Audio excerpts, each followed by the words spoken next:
नवी मुंबई महिला कांग्रेस कमेटी अध्यक्ष और बेलापुर गांव के स्थानिक पूर्व नगर सेविका पूनम पाटिल ने बेलापुर गांव स्मार्ट विलेज के तहत राज्य सरकार से प्राप्त 20 करोड़ निधि के योग्य नियोजन के साथ बेलापुर के भाजपा विधायक मंदा मात्रे से ये मांग की है कि राज्य सरकार से स्मार्ट विलेज के तहत प्राप्त निधि का इस्तेमाल आवश्यक प्रोजेक्ट्स के तहत हार्बर रेलवे लाइन क्रॉसिंग को देखते हुए नागरिकों की सुरक्षा के दृष्टिकोण से बेलापुर गांव से आयकर कॉलोनी के दरमियान फ्लाईओवर बनाने और उड़न हाईवे के सम्मुख बेलापुर गांव से नवी मुंबई महानगर पालिका मुख्यालय के दरमियान भुयारी मार्ग के निर्माण कार्य पर खर्च किया जाए। अब बेलापुर गांव के नागरिकों के लिए ये सुविधा उपलब्ध करवाई जाए। हा जो महाराष्ट्र शासनाकडून आमदार मंदा मात्रे यांच्या माध्यमातून जो बेलापुर गाव स्मार्ट विलेज याच्यासाठी जो निधी आणलाय त्याचा नक्कीच मी माझ्या वतीने व संपूर्ण ग्रामस्थांच्या वतीने त्याचं स्वागत करते।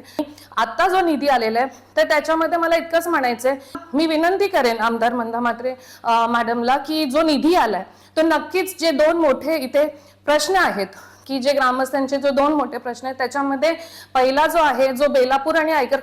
कॉलनीला जो जोडणारा जो क्रॉसिंग मध्ये जो रेल्वे ट्रॅक आहे त्याला क्रॉसिंग करण्यासाठी नागरिकांना बऱ्याच वर्षापासून प्रॉब्लेम्स होतो, तिथे ऍक्सिडेंटचा विषय होता आणि नक्कीच बेलापूरमध्ये मार्केट असो, स्कूल असो, हॉस्पिटल साठी ये जा करण्यासाठी स्टुडंट्स असतील किंवा घरकाम करणाऱ्या महिला असतील किंवा व्यवसाय करणारे जे लोक असतील त्यांना नक्कीच प्रॉब्लेम होतो। तर हा प्रॉब्लेम तर तत्कालीन जे खासदार साहेब होते राजन विचारे त्यांच्या माध्यमातून इथे स्कायवॉक तर केले होते आणि महानगरपालिकेच्या माध्यमातून, पण आता तिथे गाडी जाऊ शकत नाही कारण या बाजूला जर आपण बघितलं की उरण हायवे आहे तर तिथे ट्रॅफिक जास्त वाढलेली आहे। गाड्यांचा आज आपण बघतो की ट्रॅफिक आणि ऍक्सिडेंट्स पण होतात, तर आम्हाला एक कन्व्हिनियंट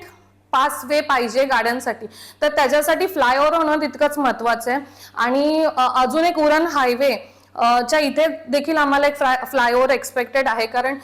दोन्ही बाजूला सिनियर जे सिटीजन्स आहेत बेलापूरचे त्यांना ये जा करण्याला प्रॉब्लेम होते आणि प्रलंबित प्रश्न म्हणजे इतक्या वर्षामध्ये आम्हाला कुठेच कनेक्टिव्हिटी दिलेली नाहीये। तर ही कनेक्टिव्हिटी मेंटेन ठेवण्यासाठी जे दोन प्रलंबित मोठे प्रश्न आहेत जे राज्य शासन